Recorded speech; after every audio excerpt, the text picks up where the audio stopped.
So ఇప్పుడు జంతువుల kidneys మనుషులకి ట్రాన్స్ప్లాంట్ చేయొచ్చా డాక్టర్ గారు? మంచి ప్రశ్న అమ్మా. ఎందుకంటే చాలామంది అనుకుంటారు మనకు కిడ్నీ ట్రాన్స్ప్లాంట్ అయితే బాగుండు, మనకి ఎవరు డోనర్ దొరకట్లేదు అనే ఫీలింగ్లో ఉంటారు. రేర్ కేసెస్లో ఉంటారు. అలాంటప్పుడు వాళ్ళలో ఉన్నటువంటి స్పెషల్ విషయం ఏంటి అంటే డోనర్ కొరతని అధిగమించడానికి ప్రయత్నం చేస్తున్నాం మనం. డోనర్స్ అందరికీ ఉండరు, ఏ అవయవానికైనా ఉండరండి. ఉదాహరణకు మనకు ఒళ్ళు కాలిపోయింది అనుకుందాం, 40% కంటే ఎక్కువ ఒళ్ళు కాలిపోతే ఆ మనిషి చనిపోతారండి. అంటే స్కిన్ ఎంత ఇంపార్టెంట్ చెప్తున్నాను నేను. ఎందుకంటే స్కిన్ మనం కవర్ చేస్తాం, అది బెస్ట్ డ్రెస్సింగ్ అంట. మనం బట్టలు వేసుకుని లేకపోయినా మన స్కిన్ మనం కాపాడుతుంది, ఇన్ఫెక్షన్స్ డైరెక్ట్ పోకుండా. ఆ స్కిన్ కింద ఉండే లిక్విడ్స్ అయితే ఉన్నాయో, ప్రోటీన్ ఫ్లూయిడ్ ఉంటుంది, అదంతా కారిపోతుంటుంది. బర్న్స్ వచ్చిన వాళ్ళు మొత్తం రసిగారుతూ ఉంటుంది. ఏదో లిక్విడ్ అనుకుంటాం, కానీ అందులో ప్రోటీన్స్ ఉంటాయి, అందులో యాంటీబాడీస్ ఉంటాయి, మనం రక్షించేటువంటి అనేక డిఫెన్స్ సిస్టమ్స్ ఉంటాయి, అవన్నీ పోతాయి. స్కిన్ లేని చోట తప్పకుండా ప్రాబ్లమ్సే. అలాంటి 40% స్కిన్ లేనప్పుడు వాళ్ళు చనిపోయేది ఎందుకు అంటే స్కిన్ లేని చనిపోలేదని. Infections are common. మన స్కిన్ చాలా డిఫెన్స్ ఇస్తుంది. మనం ఏదైనా గట్టిగా గీత పడినా సరే పక్క నుంచి మానిపోతుంది, అదే మనకు తెలియకుండా. ఎందుకంటే స్కిన్ అలాంటి రిపరేటివ్ సిస్టమ్ దాంట్లో ఉంది. కానీ అది లేనప్పుడు తప్పకుండా ఒక స్కిన్ తయారు చేసి వాళ్ళకి ఆ స్కిన్ కవరింగ్ ఇవ్వాలి, లేకపోతే వాళ్ళు చనిపోతారండి. మనం ఎంత మంచి డ్రెస్సింగ్ చేసినా సరే ఆ ఎగ్జుడేషన్ వల్ల కానీ బ్యాక్టీరియల్ ఇన్ఫెక్షన్కి ప్రోన్ అయి ఉంటారు. కాబట్టి ఏ ఆర్గాన్ పోయినా సరే మనము అంత తేలిగ్గా తీసుకోకూడదు. స్కిన్నే కదా అనుకోకూడదు. ఒక ఎముక ఒక వేలు పోయింది, పోయిందా ఎందుకు పోయింది తెలుసుకొని దాన్ని ఇంకోటి పోకుండా చూసుకోవాలి. కిడ్నీ పోయింది అంటే ఒక కిడ్నీ పోతే కిడ్నీ ఫెయిల్యూర్ అనమండి. 2 కిడ్నీస్ టోటల్గా ఫెయిల్ అవుతేనే కిడ్నీ ఫెయిల్యూర్. ఒక కిడ్నీ లేకపోయినా మనం జీవించి ఉండొచ్చు. మనకు ఒక కిడ్నీ లేకుండా పుట్టేవాళ్ళు కొంతమంది ఉన్నారు, వాళ్ళు కూడా ఏం ప్రాబ్లం లేకుండా బాగానే ఉంటున్నారు. అయితే అసలు కిడ్నీ ట్రాన్స్ప్లాంట్ ఎలా చేస్తారో చూద్దాం. కిడ్నీ ట్రాన్స్ప్లాంట్ ప్రిన్సిపల్, మనకున్న 2 కిడ్నీస్లో ఒకటి తీసేసినా సరే ఎట్టి పరిస్థితుల్లో మనకు అపాయం కలగకుండా ఉంటుంది. మనం ఎవరికైతే డొనేట్ చేసామో వాళ్ళు కూడా బాగానే ఉంటారు అనే మూల ప్రిన్సిపల్ ప్రకారమే ట్రాన్స్ప్లాంట్ జరుగుతుంది. 2 కిడ్నీస్ డొనేట్ చేయడానికి లేదండి, అలాంటి పర్మిషన్ లేదు. ఎట్ ఏ టైం చేయకూడదు. ఎందుకంటే ఆ మనిషి కూడా బతుకుండాలి. డోనర్ బ్రతుకుంటూ ఇంకొకళ్ళకి, ఒక రెసిపియంట్కి మనం ప్రాణం ఇవ్వే ప్రయత్నం చేస్తున్నాం. సర్జన్స్గా మేము సర్జరీ చేస్తున్నాం. ఆ డొనేట్ చేసాను కూడా తనకు సంబంధించిన ఆ వ్యక్తి తల్లో తండ్రో బిడ్డనో అన్ననో బాగుండాలని కోరుకొని ఇస్తున్నటువంటి త్యాగం అది. కాబట్టి 2 ఇచ్చేసి నేను చనిపోతాను తీసేసుకోండి అంటే అట్లా ఒప్పదండి. రూల్స్ ప్రకారం ఎప్పుడైనా డోనర్ సేఫ్టీ హైయెస్ట్ ఇంపార్టెంట్. రెసిపెంట్కి ఏమైనా ప్రాబ్లం చనిపోయినా ఆయన ఎట్లా జబ్బు చేసిన వాడే కదా అనుకుంటారు. కానీ డోనర్ ఇది హెల్తీ మ్యాన్ అండ్ అతను త్యాగతీశీలి, అతనికి నష్టం జరగకూడదు అనే ప్రధానమైన ప్రిన్సిపల్ మాది. ట్రాన్స్ప్లాంట్ వచ్చింది అలా వచ్చింది. సో ఇచ్చేవాళ్ళు తక్కువగా ఉన్నారు, kidney failure incidence is more. కాబట్టి ఇలాంటి సందర్భంలో డోనర్ పూల్ని పెంచాలి. మ్యాక్సిమం 3%, 2%కే ఉన్నాయండి డోనర్స్. అంటే 100 మంది మనకు కనబడుతుంది వార్డులో. వరుసగా మనం రౌండ్స్కి వెళ్తూ ఉన్నాం అనుకోండి, మీకు మీ పరిస్థితి అంటే 2 చెప్తారండి మాకు సొంత వాళ్ళు ఉన్నారు ఇస్తా అంటున్నారు. సొంత వాళ్ళు చాలామందికి ఉంటారు కానీ ఇవ్వరండి. భయము తన ప్రాణం బుద్దని. రెండవది నాకెందుకులే ఇప్పుడు బాగానే ఉందని డాక్టర్ చెప్తున్నారు, రేపు 10 years తర్వాత నాకేమైనా కష్టం వస్తే ఈ ఒక కిడ్నీ నన్ను రక్షించగలుగుతా లేదా, అలాంటి భయాలు ఉంటాయి. ప్లస్ వాళ్ళకి స్పౌజెస్ ఉంటారు, హస్బెండ్ ఒప్పడు కొన్నిసార్లు, లేదా వైఫ్ ఒప్పుకోదు, లేదా పిల్లలు ఒప్పుకోరు. మన ఫ్యామిలీస్ అన్నీ అట్లా ఉంటాయండి. అంతేగాని నేను ఒకరిని ఇచ్చేస్తాను ఇవ్వడానికి కుదరదు. అందరూ ఒప్పుకుంటే కానీ మేము తీసుకోకూడదు. ఈ మొత్తంలో donor pool is very less. So ఎవరికి డోనర్ లేరో వాళ్ళు దురదృష్టవంతులు అనుకుందాం. లేకపోతే స్మాల్ ఫ్యామిలీ నామ్ వల్ల ఒకటే అమ్మాయి ఉంటుంది, లేక ఒక అబ్బాయి ఒక అమ్మాయి ఉంటారు. వీళ్ళ మధ్యలో ఒకరికి ఫెయిల్ కావాలి, ఇంకోళ్ళు హెల్దీగా ఉండాలి, వాళ్ళు ఇవ్వగలగాలి. ఇవన్నీ చాలా తక్కువ జరిగే సంఘటనలు అండి. అలాంటి సందర్భంలో డోనర్ పూల్ని పెంచడానికి చేసే ప్రయత్నమే జంతువుల నుంచి తీసుకుందామని ట్రై చేశారండి. ఎందుకంటే అనేక జంతువులు ఉన్నాయి. ఇప్పుడు కొన్ని హ్యూమన్ కన్జంప్షన్ కోసం చికెన్ ఉందండి, దాన్ని పెంచుతారు, తినొచ్చు. సో అది ఒక ఫుడ్, అదొక ఇండస్ట్రీ. దానికి గవర్నమెంట్ పర్మిషన్ ఉంది, కోళ్ళ ఫారంలే ఉన్నాయి. అలాగే గొర్రెలు ఉన్నాయి, మేకలు ఉన్నాయి. అంటే పర్మిటెడ్ యానిమల్స్, రిలీజియస్ అవుట్ఫిట్స్ కానీ వాటికి అబ్జెక్షన్ లేకుండా ఉన్నంత వరకు ఓకే. సో అలా ఒక జంతువుని తినగలిగినప్పుడు ఆ జంతువు నుంచి మన కిడ్నీ తీసుకొని ఒక మనిషిని రక్షిస్తే ఎంత గొప్ప ఆలోచన. అది కనుక చేస్తే ఇంకా మంచిదే కదా. ఎందుకంటే ఇప్పుడు ఒక గొర్రెని మనం చంపేసి తింటున్నాం అనుకోండి, దాని కిడ్నీస్ అన్నీ తినేస్తున్నారు ఎవరు. కానీ ఆ కిడ్నీని కనుక మనిషిగా ఉంచి మిగతా గొర్రెని తిన్నా పర్లేదు, అట్లా కూడా అనుకుందాం. సో ఆలోచనతో ఏ యానిమల్ అయితే బాగుంటుంది అనేది చూసారండి. ఇక్కడ విజువల్స్ వస్తే చూపించాలి యాక్చువల్లీ ఏ యానిమల్ మనకు మంచిది అనేది. మనిషికి ఎక్కడి నుంచి వచ్చాం మనం అని ఫస్ట్ ఆలోచించి చూస్తే మనం వచ్చింది వానర సంతతి నుంచి.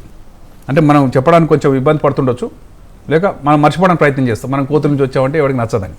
ఎందుకంటే మనం మేధా సంపన్నం అయ్యాం, మనకి 2 చేతులు కాళ్ళ మీద నడుస్తున్నాం, మనం రాకెట్లను కూడా తయారు చేసాం, అన్నీ ఉన్నప్పటికీ మనం వచ్చింది కోతుల నుంచే. కాబట్టి ఆ విషయాన్ని మర్చిపోకుండా కోతుల నుంచి కిడ్నీ ట్రాన్స్ప్లాంట్ చేయడానికి ట్రై చేశారు. అంటే కోతి నుంచి తీసుకుంటే మనిషికి సెట్ అవుతుందా, బాడీ మొత్తం అక్కడి నుంచే వచ్చింది, ఓన్లీ తోకపోయింది, మనిషి నిటారుగా నిలబడ్డాడు, మెదడు కొంచెం డెవలప్ అయింది, ఇంత తప్పితే ఆ సంతతి మనది ఒకటే. అయితే కోతుల నుంచి మన హోమోసేపియన్స్ అంటారండి, మనిషి యొక్క ఎనటామిక్ అంటే సైంటిఫిక్ నేమ్ హోమోసేపియన్స్. దానికి ముందున్న చింపాంజీని తీసుకొని ప్రయత్నం చేశారండి. చింపాంజీలు మనకంటే చాలా పెద్దగా ఉంటాయి. మనం అంతా ఎంత కొత్త చూసినా సరే 60-70 కిలోలు, కొన్ని 100 కిలోలు మించి ఉండట్లేదండి ఎక్కువ శాతం. కానీ ఒక యావరేజ్ చింపాంజీ 300 కిలోలు ఉంటుందండి, అంత పెద్దగా ఉంటుంది. చింపాంజీ మీరు చూసారో లేదో, నేను చిన్నతనం చూశాను కానీ ఈ మధ్య చూడలేదండి. ఎందుకంటే చింపాంజీలు చాలా అంతరించిపోయే ప్రమాదాలు ఉన్నాయి కాబట్టి చాలా జ్యూస్లు హైదరాబాద్లో కనబడలేదండి. అయితే వీటిని తీసుకున్నాం అనుకోండి, ఎప్పుడు ఏ యానిమల్ని తీసుకోవాలి అనేది ప్రశ్న. ఏ యానిమల్ అయితే ఎక్స్టింక్షన్కి దగ్గర లేదో, ప్రమాదంలో లేదో, వందలాది వేల సంఖ్యలో ఉన్నాయో, మనం 10 చంపేసినా సరే మిగతా బాగానే ఉంటాయో, అవి రిప్రొడ్యూస్ చేయగలుగుతాయి అనుకునే సంతతి మాత్రమే తీసుకోవాలి. సో ఆ విధంగా చూస్తే చింపాంజీలు they are good donors. But అవి కూడా కన్సెంట్ ఏమి ఇవ్వండి, జంతువులు కన్సెంట్ ఏమి ఇస్తాయండి, దాని చుట్టూ ఉన్నటువంటి సమాజం ఇవ్వాలి కన్సెంట్. ఒక ఎథికల్ కమిటీ ఉంటుంది, ఈ కమిటీ వాళ్ళు ఆలోచిస్తారు దీనికి ఈ నెంబర్ తక్కువ ఉంది కాబట్టి దీన్ని ముట్టుకోకండి అని చెప్పేశారు. సో చింపాంజీలు మంచి డోనర్ అయినా సంఖ్య లేకపోవడం వల్ల అది దెబ్బతిన్నది, అదేని తీసుకోలేకపోయాం. నెక్స్ట్ మామూలు కోతులు చూద్దామండి. కోతులు చాలా విరివిగా ఉన్నాయి. అనేక కోతులు మనకి సిటీలో దొరుకుతుంటాయండి. ప్రతి గుళ్ళదారు ఉంటాయి, ఏ కొబ్బరికాయలు ఎక్కడ ఉన్నాయో ఆటి పండుగ చూసుకుంటుంటాయి. పెద్దగా ఆమె కూడా చేయవండి, అవి కూడా ఫ్రెండ్లీగానే ఉంటాయి. ఎందుకంటే అవి గాయపరిస్తే వాడిని అటాక్ ఇస్తారని చెప్పి అవి కూడా మన తిరుగుతూ ఉంటాయి. వందలాది వేల పుడుతుంటాయి అవి కూడా. సో దాన్ని తీసుకొని ప్రయత్నం చేశారు. ఆర్డినరీ కోతి. ఆ కోతులకి కిడ్నీ సైజ్ చూడం జనరల్ తీసుకునేటప్పుడు ఏంటంటే మనకి ఉండే కిడ్నీ సైజు 150 గ్రాములు. సో మనకి ఇచ్చే డోనర్ అంత ఉండాలండి అప్రాక్సిమేట్లీ. మనిషి నుంచి మనిషి ఇచ్చినప్పుడు అదే రేంజ్లో ఉంటున్నారు కాబట్టి తీసుకోగలుగుతున్నాం. ఉదాహరణకు ఒక మనిషికి చిన్నపిల్లల్ని తీసుకున్నాం, ట్రాన్స్ప్లాంట్ తీసుకున్నాం, వాళ్ళ కిడ్నీ 70 గ్రాములు ఉందనుకుందాం. అలాంటివి 2 పెట్టాల్సి వస్తుంది. అందువల్ల ఎప్పుడు తీసుకున్నా సరే డోనర్ కిడ్నీ కూడా మనకి రీజనబుల్గా సేమ్ సైజులో ఉండాలి. కోతి యొక్క కిడ్నీ ఎంత ఉంది అంటే 50 గ్రాములు ఉందండి, అంటే 1/3 ఉంది. అంటే ఒక కోతి నుంచి తీసుకుంటే సరిపోతే 2 కోతులు కావాలి. ఇప్పుడు 3 కిడ్నీస్ తీసుకోవాలి. ట్రాన్స్ప్లాంట్ చేయడం ఒకరి మీద చేయడమే డిఫికల్ట్ ఆపరేషన్. సో ఒక్కొక్క కిడ్నీకి మళ్ళీ అదే ఆపరేషన్ చేయాలి. 3 కిడ్నీస్ పెట్టాలనుకోండి మన పొట్టలో, అంటే ఎవరైతే తీసుకుంటారో రెసిపెంట్ 3 ట్రాన్స్ప్లాంట్ చేయగలగాలి. It takes more time, technically more difficult. Plus ఈ 3 ఏ దెబ్బతిన్నా సరే మిగతా వాటికి ఇబ్బంది కలుగుతున్నాయి అనే ఉద్దేశం వచ్చి ఈ సైజు ఎందుకో సరిపోలేదండి. మామూలు కోతి సైజు మనిషి సైజు కిడ్నీకి సరిపోలేదు. నెక్స్ట్ కొంచెం పెద్ద సైజు కోతిని చూద్దాం అని ప్రయత్నం చేశారు. అట్లా ఒకటి ఉందండి, దాని పేరు మ్యాండ్రిల్. అది దానికి నామాల్ టైప్లో ఉంటుంది, విజువల్ కనబడితే చూసుకోవచ్చు. నామాల్ టైప్లో ఉంటుంది అది. ఆ నామాలు నామాల కోతి అని కూడా అంటారు చాలామంది. పెద్దగా ఉంటుంది అది, కోనంగి అంటారు కొంతమంది, అంతకంటే పెద్దగా ఉంటుంది. దాని కిడ్నీస్ బాగా కరెక్ట్ సైజులో ఉన్నాయండి. అంటే మన హ్యూమన్ కిడ్నీ సైజులో ఉన్నా అది 130 గ్రామ్స్ ఉంది, మనకు ఉండే కావాల్సింది 150. సో అది కూడా పర్లేదు కొంతవరకు, అప్పుడు సరిపోతుందని దీని మీద మేము ఆపరేట్ చేసామండి అమెరికాలో. అక్కడ కామన్గా ఉండేవి. అయితే దీని మీద చేసాం. ఆ కిడ్నీస్ పనిచేస్తున్నాయి. 3 నెలలు 6 నెలలు అయిన తర్వాత మెల్లగా పనిచేయడం మానేస్తున్నాయి. సో ఎందుకు అలా అవుతుంది అంటే కొంత రిజెక్షన్ అనేది ఒక ప్రక్రియ ఉంది. ప్రతి కోతికి మనిషికి మధ్యలో ఒక జెనెటిక్ బ్యారియర్ ఉంటుంది. అంటే కొన్ని అన్నీ ఉండకుండా 99.9% సేమ్ ఉంటాయి, కొద్దిపాటి తేడాలు ఉంటాయి. అవి సరి చేయాలి. చూస్తుండగానే ఒక 10 ఇయర్స్లో దీని సంఖ్య తగ్గిపోయిందండి. మేము చెప్తున్నటువంటి మ్యాండ్రిల్ యొక్క సంఖ్య కూడా తగ్గిపోయింది. సో ఎథికల్ కమిటీ వాళ్ళు దీన్ని తీసుకోకుండా చెప్పేశారు, దాన్ని కూడా రిస్ట్రిక్ట్ చేశారు. ఆ తర్వాత నెక్స్ట్ కామనెస్ట్ అండ్ మోస్ట్ విరివిగా ఉన్నది, చాలా ఊహించనటువంటి జంతువు అండి. అది ఎవరు కూడా అనుకోరు ఈ జంతువు మానవాళికి డొనేట్ చేసేంత స్థాయి కలిగి ఉంటుందని. దాని పేరే పిగ్. అంటే మామూలు పంది అనుకుందాం. రోడ్డు మీద తిరిగే పందులు కాదు, కొంత పరిశుభ్రమైనవి, ల్యాబ్లో తిరిగేవి, ల్యాబ్లో తయారు చేయబడ్డవి. డిజైనర్ పిగ్ అంటాం మేము వాటిని ముద్దుగా. సో ఈ డిజైనర్ పిగ్స్ సైజ్ చిన్నదే అండి. మనం 60-70 కిలోలు ఉన్నాం అనుకుందాం, అది 30 కిలోలు అంతకుమించి ఉండదండి. కానీ దాని కిడ్నీ మనిషి కిడ్నీ కంటే పెద్దది. ఇది చాలా ఆశ్చర్యకరమైన విషయం. మనకు 150 గ్రామ్స్, దానికి 170 గ్రామ్స్ ఉంది. ఎందుకో భగవంతుడు కానీ సృష్టి కానీ పందికి కిడ్నీ సైజ్ పెద్దది పెట్టాడు. దాన్ని మనం ఆసరాగా చేసుకొని డైరెక్ట్ దాన్ని అటాక్ ఇస్తామండి. అంటే దాని కిడ్నీస్ తీసుకొని మనిషికి పెడితే ఏమవుతుంది అనే ప్రయత్నం చేస్తున్నాం. చేసినప్పుడు ఊహించని విధంగా మనిషి జీన్స్ పంది జీన్స్ ఆల్మోస్ట్ దగ్గరగా ఉన్నాయి, కోతి కంటే దగ్గరగా ఉన్నాయి. దాంట్లో కేవలం ఒక ఎంజైమ్ ఎక్కువ ఉందండి పిగ్లో. డిజైనర్ పిగ్లో ఒక ఎంజైమ్ ఎక్కువ ఉంది. దాన్ని తన జీన్స్లోంచి నాకౌట్ తీసేస్తే దానికి పుట్టేటువంటి నెక్స్ట్ సంతతిలో ఆ ఎంజైమ్ ఉండదు, ఆ కిడ్నీస్ తీసేసుకోవచ్చు చక్కగా.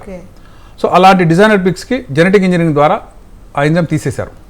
దాని పేరు గ్యాలక్టేజ్ 1-ఫాస్ఫేట్ యూరిడైల్ ట్రాన్స్ఫరేజ్. ఈ ఎంజైమ్ అనేది తీసేసిన తర్వాత మనిషి పిగ్ సేమ్. మామూలు పిగ్స్ కాదండి, ఇవి డిజైనర్ పిగ్స్ అంటారు, జెనెటికలీ ఇంజనీర్డ్ పిగ్స్. వీటిని కనుక మనం తీసుకోగలిగితే ఎస్ వాటి కిడ్నీ ట్రాన్స్ప్లాంట్ చేయొచ్చు. ఆ ట్రాన్స్ప్లాంట్ చేస్తున్న సందర్భంలో కనీసం ఒక 60 కిడ్నీ ట్రాన్స్ప్లాంట్ చేయడం జరిగిందండి. ఒక పిగ్ని కనుక మనము సాక్రిఫైస్ చేస్తే కేవలం కిడ్నీస్ తీసుకోరండి, హార్ట్ తీసుకుంటారు, ప్యాంక్రాస్ తీసుకుంటారు, తర్వాత దాని యొక్క స్కిన్ తీసుకుంటారు. మంచి బర్న్స్ వాళ్ళకి పిగ్ స్కిన్ మంచిగా సరిపోతుందండి. సో కనీసం ఒక 16 ట్రాన్స్ప్లాంట్స్ అవుతాయి ఆ ఒక పిగ్ వల్ల, డిజైనర్ పిగ్ వల్ల. 5-6 టీమ్స్ రెడీ ఉంటాయండి. హార్ట్ సర్జన్స్ రెడీ ఉంటారు.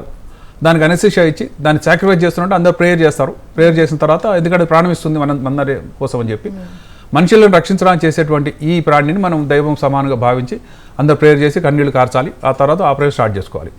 చేసే క్రమంలో ఇద్దరు ట్రాన్స్ప్లాంట్ చేయొచ్చు, ఇద్దరు మనుషులకు మేము చేయొచ్చు. లెఫ్ట్ కిడ్నీ ఒకళ్ళు తీసేసుకుంటాం, ఒకళ్ళు పెడతాం, రైట్ కిడ్నీ ఇంకోళ్ళు పెడతాం, హార్ట్ ఇంకోళ్ళు పెడతాం. అట్లా అన్ని టీమ్స్ రెడీ ఉంటాయి. అన్ని చేసినాక ఆ పిగ్ చనిపోతుంది. అలా చేస్తే లాంగ్ టర్మ్ రిజల్ట్స్ ఎలా ఉన్నాయి అది క్వశ్చన్ అండి.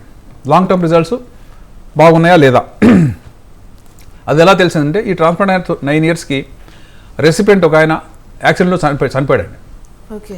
ఆయన కారులో వెళ్తున్నాడు, కారు యాక్సిడెంట్ అయింది, ఆ మనిషి చనిపోయాడు. చనిపోయిన తర్వాత పోస్ట్ మార్టంలో అతని కిడ్నీ చూశారండి. ఈయన కిడ్నీ పనిచేస్తుందా లేదా అని చూశారు. ఆ కిడ్నీ బాగానే ఉంది, చక్కగా పనిచేస్తుంది. అతను చనిపోయింది ఛాతీ దగ్గర ఎముకలు విరిగి గుండెను గుచ్చుకొని చనిపోయాడు. కానీ అతను చనిపోతున్న సందర్భంలో కూడా కిడ్నీస్ బాగున్నాయి. అంటే జంతువుల కిడ్నీలు మనిషిలో పనిచేస్తున్నాయి, పనిచేస్తున్నాయి కాబట్టి దే ఆర్ సూటబుల్ డోనర్స్. అయితే ఇవి అందరికీ వెంటనే ఎందుకు పెట్టట్లేదు అంటే ఒక 10 ఇయర్స్ రిజల్ట్స్ కావాలండి. ఏ ట్రాన్స్ప్లాంట్ చేసినా సరే 10 ఇయర్స్ ఏమైంది, 100 మందికి చేసాం, ఎంతమంది బతికారు, 5 ఇయర్స్ వరకు ఎంతమంది ఉన్నారు, 6 ఇయర్స్ ఎంతమంది ఉన్నారు, 10 ఇయర్స్లో ఒక 70% అన్న బ్రతికితే అది సక్సెస్ఫుల్ ట్రాన్స్ప్లాంట్ కింద వస్తుంది, దానికి పర్మిషన్ వస్తుంది. అంతవరకు ఎక్స్పెరిమెంట్ చేయగానే పరిగణించాల్సి వస్తుంది. సో లాంగ్ టర్మ్లో చెక్ చేస్తారు, కంపల్సరీ చెక్ చేస్తారు. ఆ క్రమంలోనే ఇది కేవలం కిడ్నీ ట్రాన్స్ప్లాంట్ కోసం చేసిన ప్రయత్నంలో అనేక ఇతర అవయవాలు కూడా బాగా పనిచేస్తున్నాయని, హార్ట్స్ కూడా హార్ట్ పనిచేస్తున్నాయి. ఇప్పుడు హార్ట్ డొనేషన్ అంటే ఎవరు ఇవ్వలేరు, ఎందుకంటే 2 హార్ట్స్ లేవు. కానీ పిగ్గు ఎట్లా చనిపోతుంది కాబట్టి దాని హార్ట్ తీసుకోవచ్చు. సో ఎక్కువ హార్ట్ సర్జన్స్ మోర్ హ్యాపీ దాని కిడ్నీ, ఎందుకంటే కిడ్నీ ఎట్లా కొంత మనుషులు ఇస్తున్నారు, ఇద్దరికి మనం ట్రాన్స్ప్లాంట్ చేయగలుగుతున్నాం. కాబట్టి ఈ విధంగా చూస్తుంటే ప్రపంచంలో అన్నిటికంటే బెస్ట్ యానిమల్ ఏది. కొన్ని దేశాల్లో పిగ్స్ని ఇష్టపడరమ్మా, ముఖ్యంగా ఎక్కడైతే ముస్లిం కమ్యూనిటీ ఉంటుందో వాళ్ళు పిగ్ని ఎందుకో అంత ఇష్టపడలేక అసహించుకుంటారు. సో పిగ్తో సంబంధించిన ఏది మాకు వద్దని అంటున్నారు. కాబట్టి ఆ దేశాలు జరగట్లేదు. మెడిటరేనియన్ అంటే మిడిల్ ఈస్ట్ లోపల జరగట్లేదు. కానీ ఆస్ట్రేలియా కానీ, అమెరికాలో కానీ, లేక లండన్లో కానీ ఇవన్నీ విరివిగా జరుగుతున్నాయి. మేబీ ఇంకొక 4 ఇయర్స్లో మానవాళికి అందుబాటులోకి వస్తాయి. ఆ తర్వాత ఎప్పుడైతే పిగ్స్ని తీసుకోవడం సక్సెస్ అయిందో ఇక మనుషుల్ని అడిగేది అవసరం ఉండదు. మీరు అప్పుడప్పుడు చూస్తుంటారు కిడ్నీ ర్యాకెట్, మీరే వార్తలు వింటుంటారు, చదువుతుంటారు. సో అవన్నీ లేకుండా ఇవన్నీ ఎందుకు వచ్చినాయి అంటే డోనర్ యొక్క కొరత వల్ల కొంతమందికి అవకాశం వస్తుంది మోసం చేసుకోవడానికి కానీ, డబ్బులు ఆశ చూపించడం కానీ ఎవరైనా సరే కొనుక్కోవడం వల్ల వచ్చినటువంటి ఆ కిడ్నీ సరిగా పనిచేయదు. ఎందుకంటే జెనెటిక్ మ్యాచింగ్ లేదు కాబట్టి కేవలం రక్త సంబంధికులు మాత్రమే డొనేట్ చేయాలి. వాళ్ళ మధ్యలోనే లాంగ్ టర్మ్ రిజల్ట్స్ బాగున్నాయి. మేము ట్రాన్స్ప్లాంట్ చేసిన 21 ఇయర్స్కి 22 ఇయర్స్కి పేషెంట్ మా దగ్గర వచ్చి కలుస్తున్నారంటే వాళ్ళ సొంత వాళ్ళు ఇచ్చారు కాబట్టి, ఆ రోజున మా మాట నమ్మి వాళ్ళు ఇచ్చారు కాబట్టి వాళ్ళ బెనిఫిట్ పొందుతున్నారు. అంతేగాని మా ఇంట్లో వాళ్ళందరూ దాక్కుంటారు, నేను మాత్రం ఈ పలాని రిక్షావాణి తెచ్చాను ఇదని తీసుకోండి అంటే మేము తీసుకోము. తీసుకోవడం వల్ల త్వరగా అది ఫెయిల్ అవుతుంది. ఫెయిల్ అయినాక సర్జన్ బాగా చేయలేదని కానీ, లేక మధ్యవర్తుల మీద బ్లేమ్ చేయడం కానీ, ఒక ర్యాకెట్ ఉందని ఒక పెద్ద విధ్వంసం కానీ జరుగుతుంటుంది హాస్పిటల్స్ మీద. అవి ఇష్టం లేకనే ఇలాంటి డోనర్ పూల్ పెంచడానికి యానిమల్స్ మీద ఎక్కడ ర్యాకెట్ జరగదండి. హాస్పిటల్లో మనం ఇచ్చినటువంటి కిడ్నీని అమ్మినస్ ట్రాన్స్ప్లాంట్ చేస్తున్నాం కాబట్టి అద్భుతమైన రిజల్ట్స్ ఉంటాయని నేను భావిస్తాను.